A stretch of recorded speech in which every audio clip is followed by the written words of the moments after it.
మంచిది. ఉదయకాల సమయంలో నాకు వినోద్ ప్రభు యేసుక్రీస్తు నీ సొంత రక్షకునిగా అంగీకరిస్తున్నావా?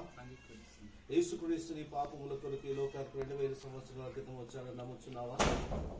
ఓకే. లోక పాపం నిమిత్తమై యేసుక్రీస్తు మనుషులందరి కొరకు చనిపోయాడని విశ్వసిస్తున్నావా? ఓకే. నీ కొరకు ప్రత్యేకంగా ప్రభు ఈ లోకానికి ఎదిరించి మరి నేను రక్షించడానికి ప్రభు చనిపోయాడని నమ్ముతున్నావా? ఓకే. నువ్వు ఇచ్చినటువంటి సాక్ష్యాన్ని బట్టి ప్రభు మాకు ఇచ్చిన అధికారాన్ని బట్టి తండ్రి యొక్క కుమారుని యొక్క పరిశుద్ధాత్మ నామంలోనికి బాప్తిస్మం ఇస్తున్నాం.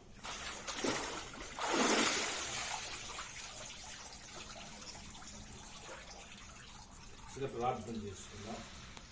పరిశుద్ధుడమైన మా పర్వ తండ్రి, ఈ మధ్యాహ్నం ఉదయ కావలసిన ఆయన సుదీనాన్ని బట్టి నీకు వందనాం.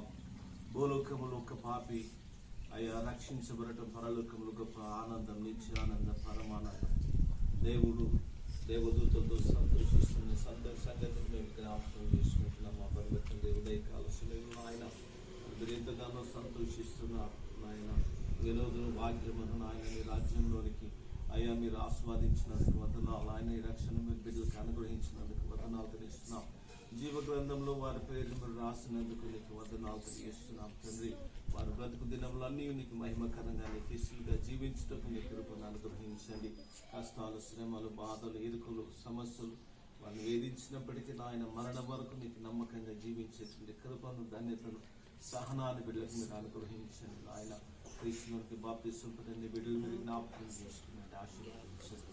మీకు మేలుకు నీకు ముందుకు నడిపించండి. దేవుడికి దీవించండి.